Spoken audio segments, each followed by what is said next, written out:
Hi,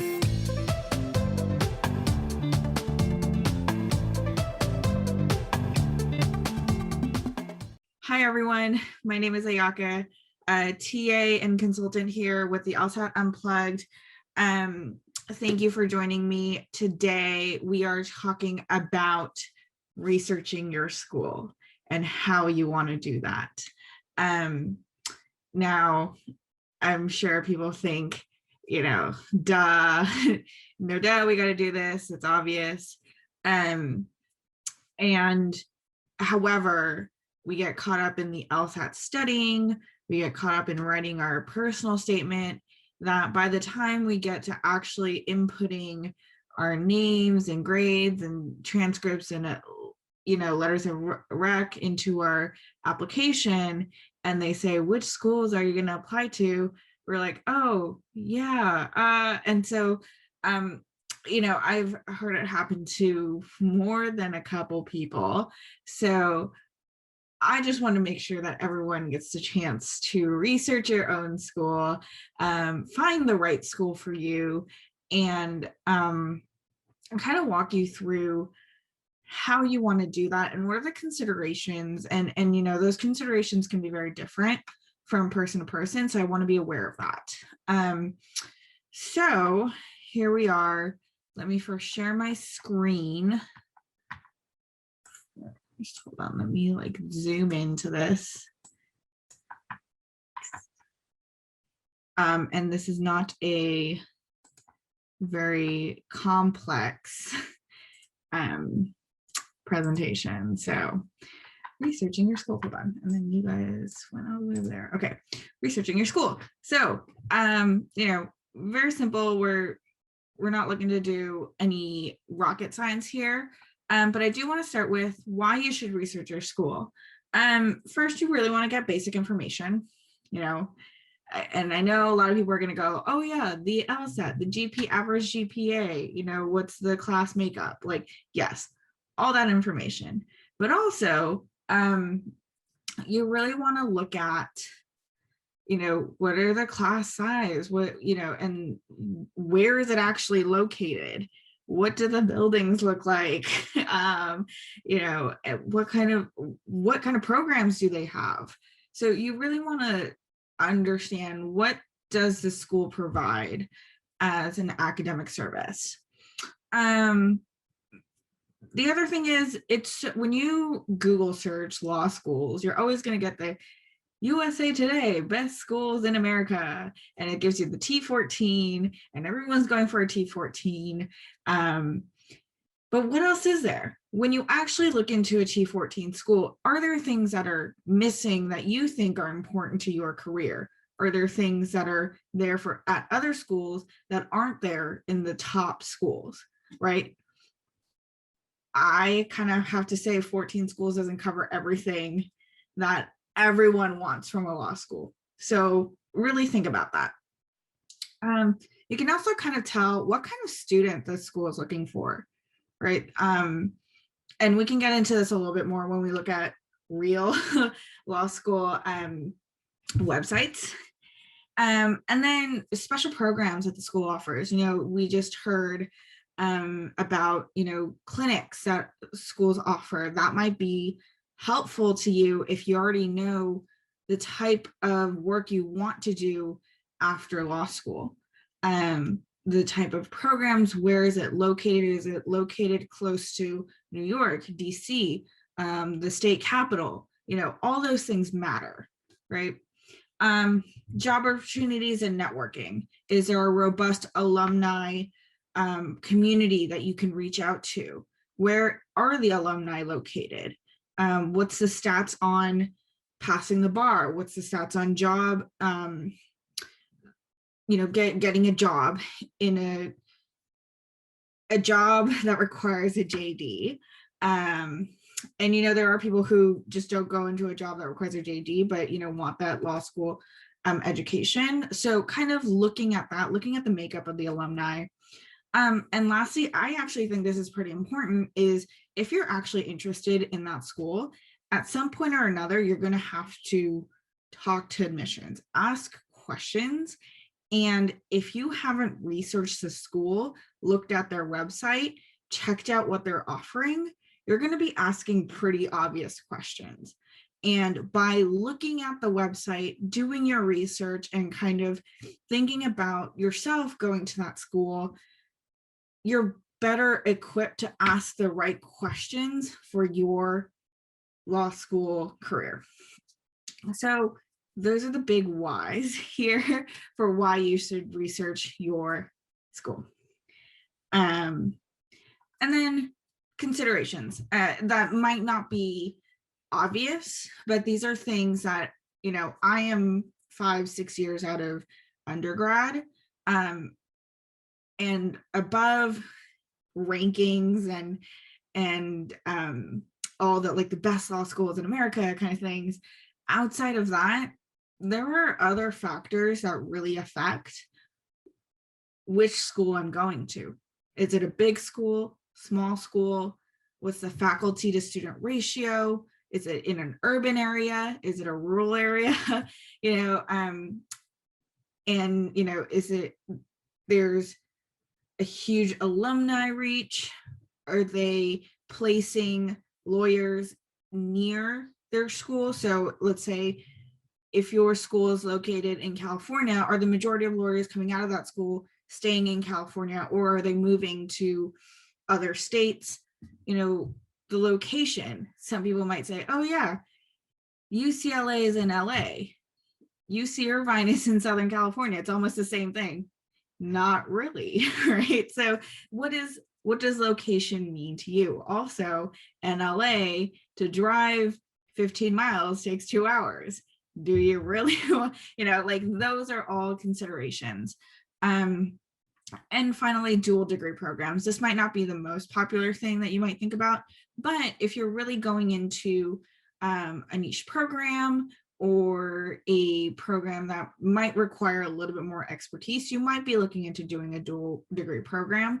And not all schools provide this. Not all schools provide dual degrees for all subjects, right? There's different schools that have different strengths and weaknesses. So you really want to look into what the school offers.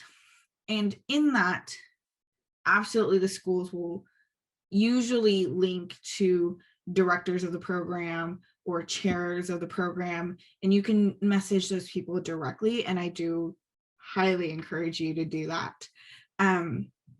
Now, I think these considerations differ greatly by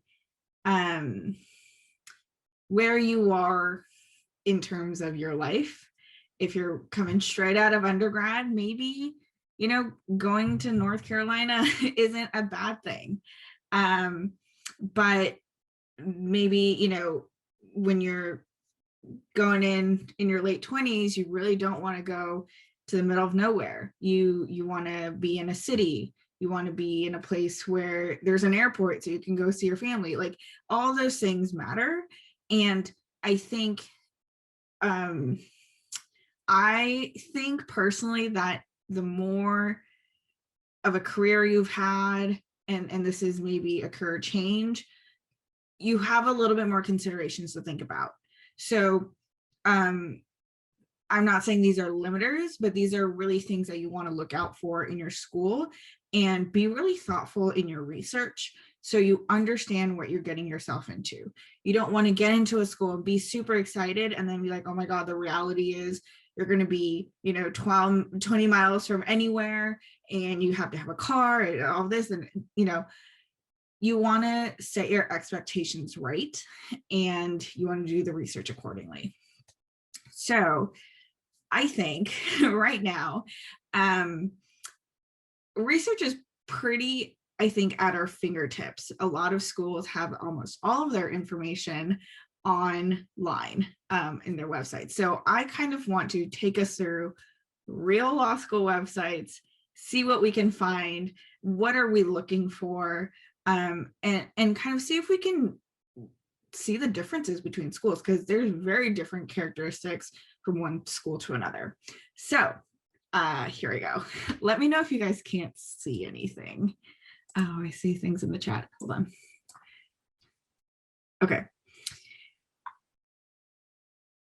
Oh, okay, Alyssa, I love this comment from you where you say you felt like you're floating when looking at schools. Can you kind of elaborate on that a little bit? Sure. I mean, if you want to go back, actually, it was like on slide 2. Like you mentioned it, it seems very basic, but like what kind of student the school is looking for, special programs the school offers. To me, it's honestly, like I've mentioned this before, I'm first generation or would be first generation law student, and the rankings is the most obvious thing that it's sort of like thrown like at a Google search. And of course, we all know about like the ABA disclosures, but knowing what to look for, I don't know, to be honest, and before I found LSAT Unplugged. Sorry, I have a creature, a small dog behind me. But before I found LSAT Unplugged, I was basically like, oh, I'm just going to go to whatever school will take my application. And I was not in the mindset whatsoever of what school would I like want to go to. So I don't know if anyone else has ever been in that mindset or like coming from, like domestic abuse. It's like, or having PTSD, like it's a very big switch to start to look for programs that would actually work for me. So having something like this does feel a lot more concrete, even as basic and simple as it seems. So it's great. Awesome. Cool. And as always, please put comments and questions in the chat. I've opened up the chat window so I can see them now. So thank you for that, Alyssa. I think that's true. And I've gone through my fair share of like, ooh, what school do I want to go to? And it's always like the recommendation is always like Georgetown. Yeah. And I'm like, oh, well, okay, that's great. But and the more research you do, the more you can picture yourself at that school. So really, I do encourage that research. So moving on, let's look at like actual websites. So I've pre-selected a couple. Stanford Law School, right? Look at that beautiful campus, big letters, experience Stanford Law School. Awesome. They have the COVID-19 vaccine acceptance in California state prisons, articles that were written by the faculty there, introduction to faculty, all of that. Great, right? I personally, I like to go straight into I'm a future student, right? Admissions, this is what you're looking for. This is like the basic of basic informations that you really want to get here. So I will go here. And this is more for me as a checklist of, okay, these are the things that are pretty normal. There's nothing that jumps out at me that's like, I need to pay attention, right? So I just want to have a mental checklist of, okay, yeah, these things I know, these things are right, this feels all right. Things that might, jump out are like, if they say like, we're going to ask for a statement about why Stanford or something like that, that might be something that I put a mental note on. But just going through all of this, message, you want to read the message from the dean, because this will kind of tell you what kind of school they are, but also what kind of student they're looking for. Right. So you really do. A lot of people don't read the message from the dean, and most schools have a whole thing. This is a pretty long message from the dean, but most people have it. And it will tell us the highlights of the school, what they think their strengths are, and also what kind of students they're looking for. So you really want to read this. And I think a school that really puts up an extensive and robust message from the dean is awesome in that it tells us what the head of admissions is actually looking for in a student. So you really want to look at that. Also, if you get a chance to talk to, let's say, the dean of Stanford Law, you don't want to go in without reading this. This is the roadmap that she's giving you to talk about Stanford Law. So you really want to read this. You really want to kind of and brush up on it right before you talk to her or talk to someone from the admissions committee. Let's see, going back a little bit, and this is kind of where you'll get the basic information. So like the JD program, what is it? blah, blah, legal doctrine, blah, blah. And this might give you like the tidbits, the facts, and the distinguishing factors about Stanford law and all of that. All good things. Clinics, you see it here, clinics, labs. It's like, what is a lab? So you can kind of dig in there. Global opportunities, amazing. Projects, all that. So great. Good information all around here. So JD application procedure, I like to go here too, just so I know my general, if I were like, yes, I need to apply to Stanford law, I would look at this just to see a general view of what the application cycle looks like. It doesn't seem like it's anything out of the ordinary. Although clearly this data is important here. They're asking that your application be complete if you are applying to the Knight Hennessy Scholar Program. So kind of look for those things, and then the deadline for your actual application, February 15th, right? And you should find all of the important information here. Great. Now, going back, let's see. So let's say you're looking at all this and you're like, okay, what is great about Stanford law, all that, and you go into courses. I like to look at courses because it tells you what the offering is. And usually the first year academics are fairly consistent across most law schools. So I would look at probably I would look at a little bit further in the future to what's available after your first year at law school, because that's where, your interests might come out a little bit better than the standard classes that we all want to take. So let's see. Okay, so we're going to do spring break, which is too far. First year academics. Law school. Okay, so this is kind of where I'm like, but this is a little confusing for me. I'm like, where is all this information? And part of it for me is in understanding a law school is how easy it is it for me to find the information that I'm looking for. It's a little difficult for me to find, let's say, 2L elective courses, right? Where are they? But they give a lot of information about current law students, what the textbook list looks like. So you get a little bit about what it is to be a student here. And that might be of interest to you if you're very, very serious about Stanford law and you're like, you want to know everything about it, which is good. And I think, you can get a good idea of what the calendar year looks like, the exams, all of that, instructors, and you can always look into faculty. That's a good thing to do, is to look into faculty. And so you can find all of that here. Cool. And then this is very nice, and it says tuition financial aid and has the Office of Admissions. I think it would be a good idea if you are researching the school to go into the Office of Admissions page, see what they're offering. And also I would always, I don't have it ready for you guys here today, but I have a spreadsheet of all the contact of admissions that I can get from a website. So, and that sheet is updated after the first contact with admissions, because usually you'll get a name, a different email, like a direct email or a direct phone line to a person admissions. So keep track of how to contact admissions. It might be a phone number, it might be an email here, right? And once you get past that general email, make sure you jot down your contact in admissions that you can ask questions and follow up questions with. Also, let's see. Let's go back a little bit. Here we are.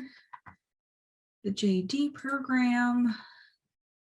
Again, I think here, this first page for Stanford Law, pretty pretty self-explanatory. They also have that joint degree button that we talked about earlier. If you're looking to do a joint degree, check it out. What do they have? They have a JD Masters, JD MD. That's a tough one, JD PhD. And I love that it's an established joint degrees. So all these joint degrees that have been established before. And hopefully what you're looking for is here. Good questions to ask admissions if you are looking for a joint degree is if they don't have a joint degree program available at the moment, is that something that you can work with your advisor, your faculty advisor, to create one? Or if you see one that you like, what is the process of applying to that? A lot of times it's not clear. So, these are the questions that you really want to be asking admissions if you're looking into a dual degree. Cool. So I think we got the gist with Stanford. A very beautiful page, a little bit difficult to find more information outside of that first year. It might be hiding in the I am a current student or page, might be. But there's a lot of information here, and they're very generous with the amount of information they've put up. So make sure you read all of this before you're actually having a conversation. Not to say that you need to memorize all this information, but familiarize yourself with it. Comparatively, let's say, if I can get this bar out of my way, hold on.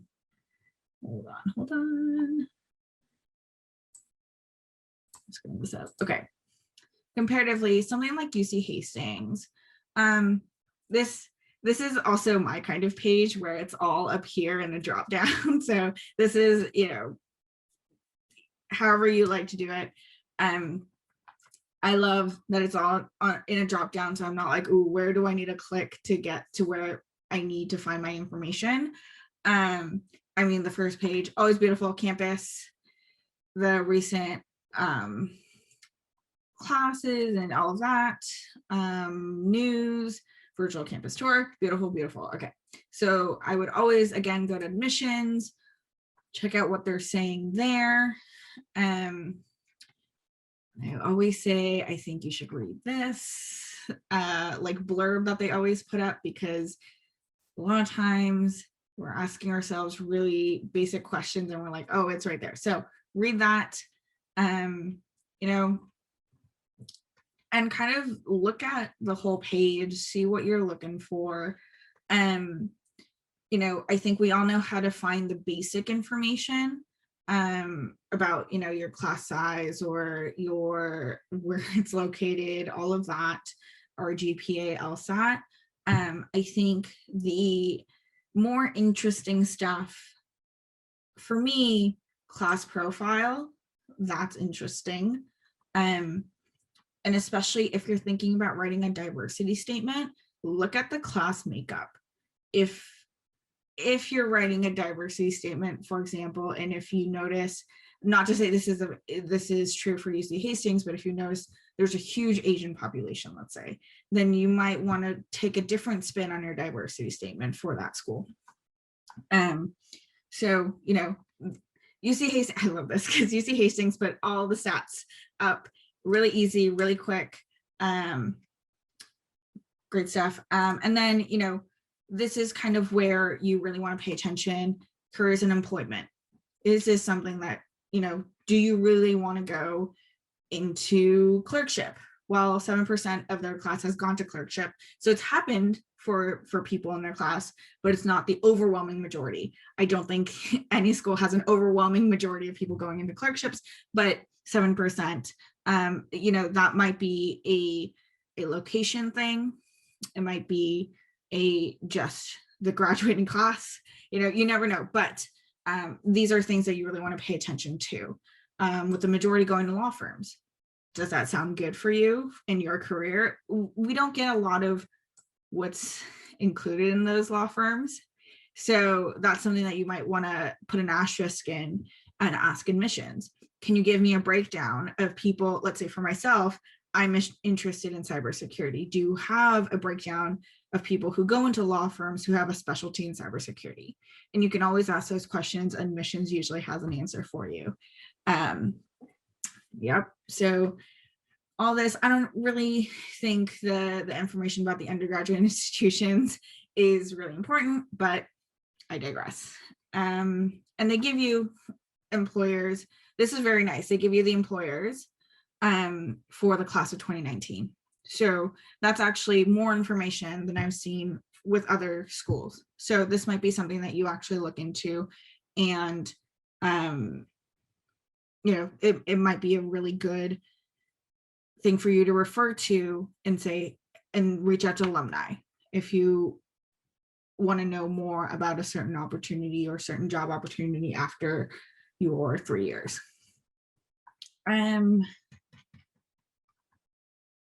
Let's see. What else?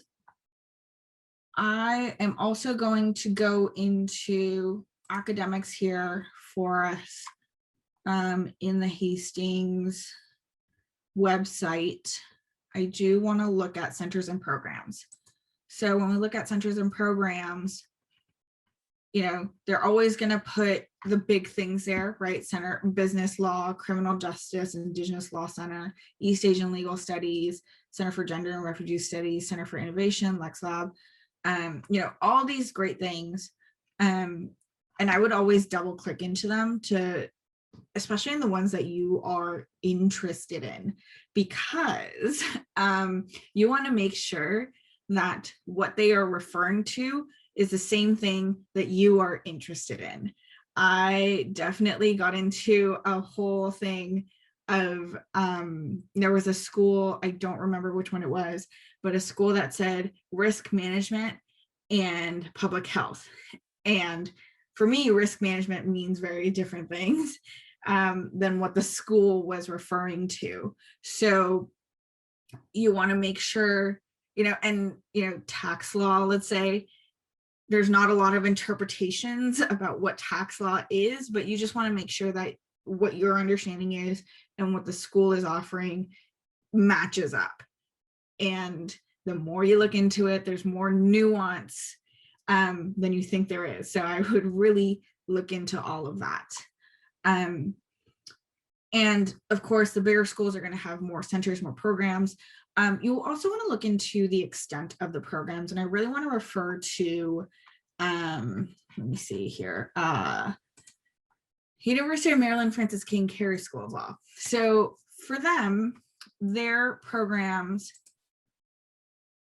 and I've done a lot of searching on this website, so bear with me, but they have programs in impact, and they have a lot of programs out here, business law, dispute resolution, all of that, great.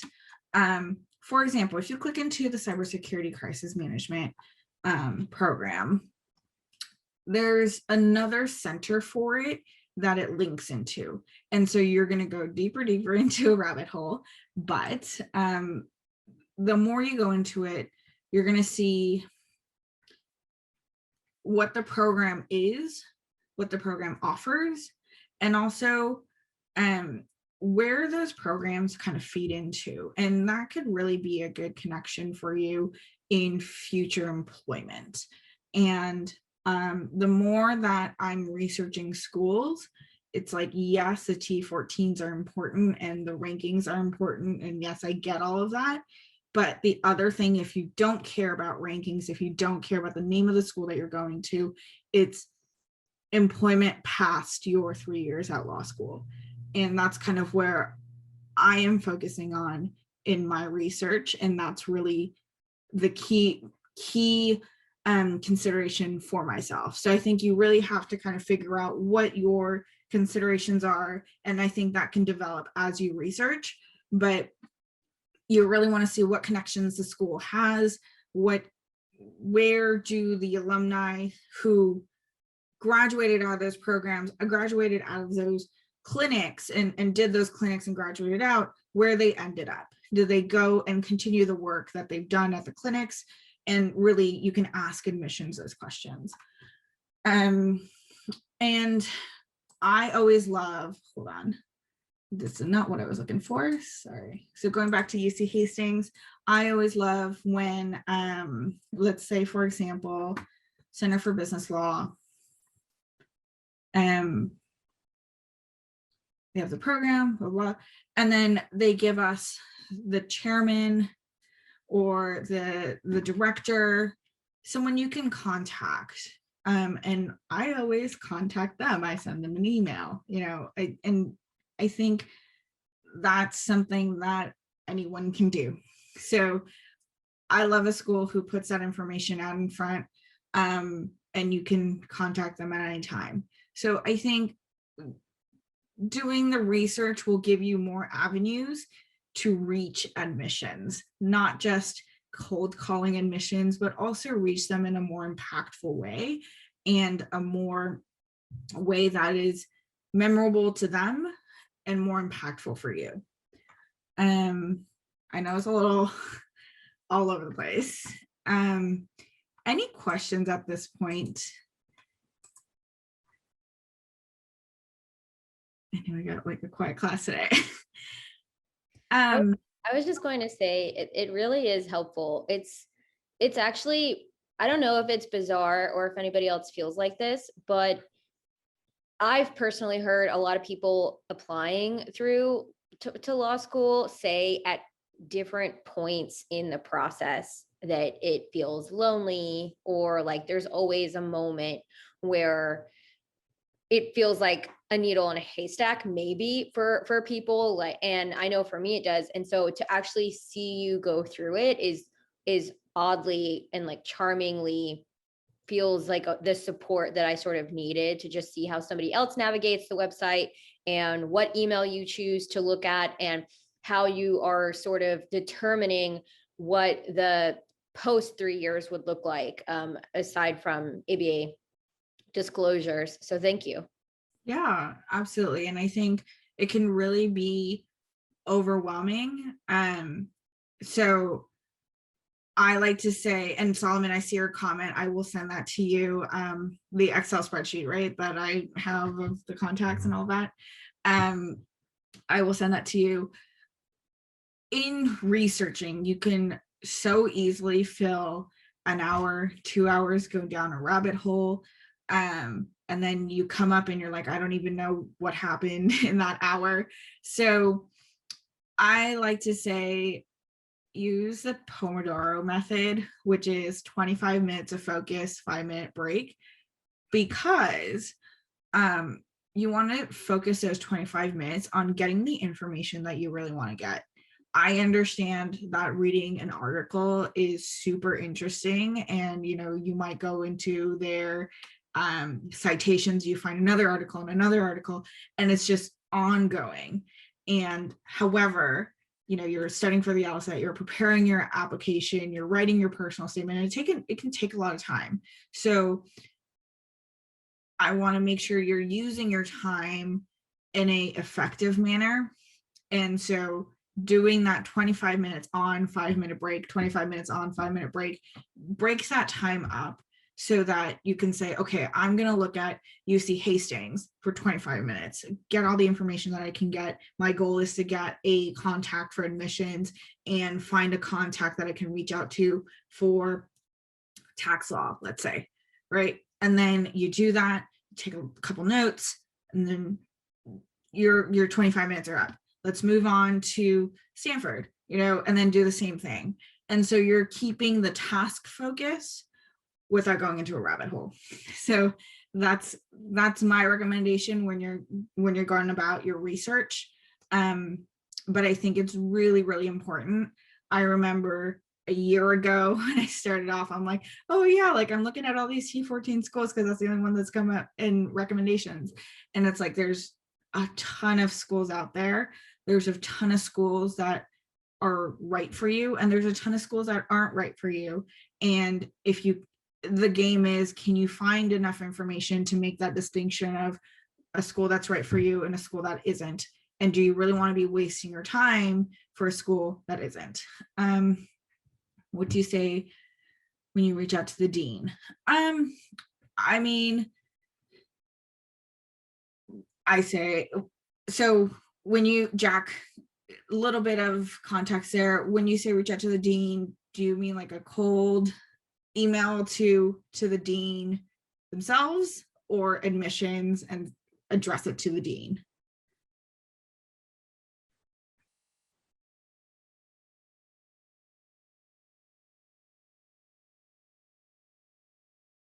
Okay. I don't know if you're, oh, okay, cold. So I would say I always title mine like fall 2022 admissions, or whenever your admission cycle is. So yeah.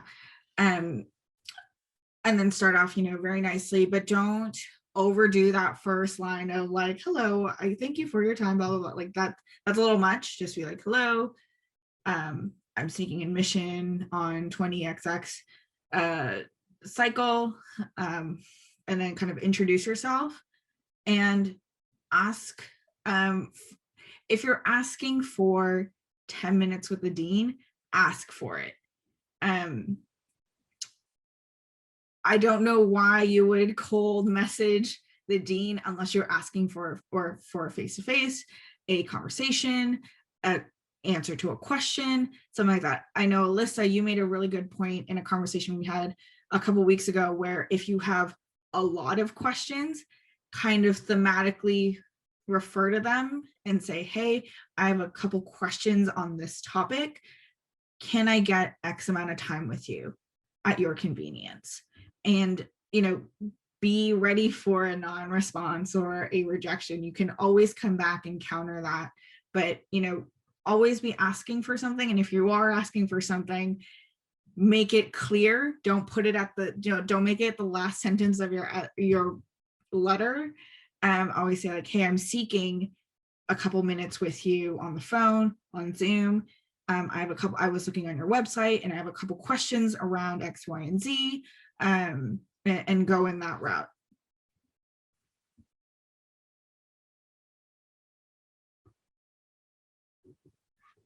Okay, so you're trying to figure out, yeah. And I think when you're trying to build a rapport with admissions or school or dean, I think it's important to show interest. And part of showing interest is knowing. So like Alyssa said in the chat, it's asking good questions. And I think it's a sign of you doing your research when the person you're talking to says, that's a good question. And I almost always try to get the person that I'm talking to say, that's a great question. And so you don't want to ask surface level staff. They're going to be like, well, you clearly didn't look at the website. But I think asking thoughtful questions about, the classes that they offer, let's say, and how that relates to a clinic or how that relates to a program, people graduating out of that program, what kind of jobs they're in, or even sharing that, let's say, I want to go into government, right?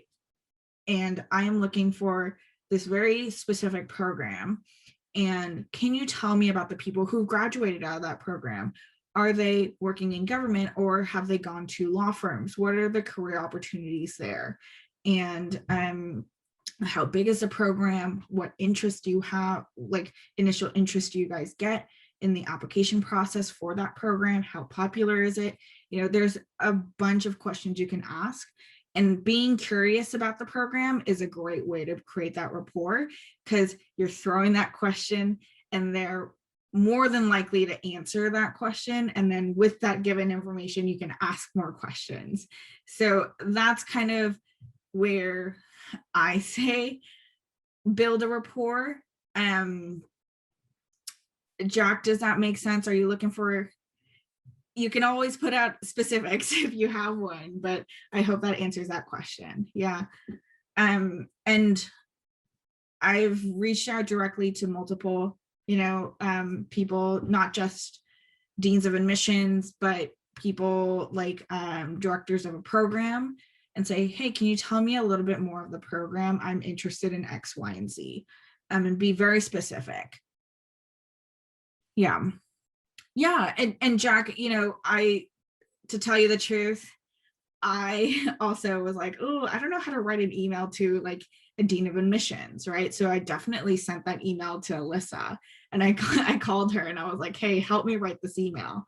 So I think it's always nerve-wracking. You're cold calling. But the person was super nice, emailed me back in 30 minutes. So,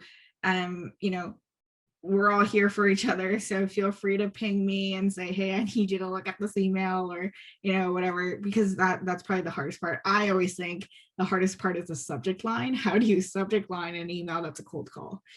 But, Alyssa is amazing at it. So I say leverage the people here. Alrighty. If there are no other questions, that's all I have for y'all tonight. I know it was a little here and there, but I cannot, say enough about researching the school that you want to go to. It can open your eyes to new schools that you might not have thought of, which has happened more than once in this cycle. For me, I think, knowing the school gives you a better roadmap to your law career. So I hope this was helpful. Thank you for joining me today. I will see you all next week. Thanks for tuning into the show. Please subscribe if you haven't done so already to be notified of new episodes as I release them. And feel free to reach out if you need anything at all as you move forward with your prep. I'm happy to help however I can. In the meantime, I'll wish you all the best and take care.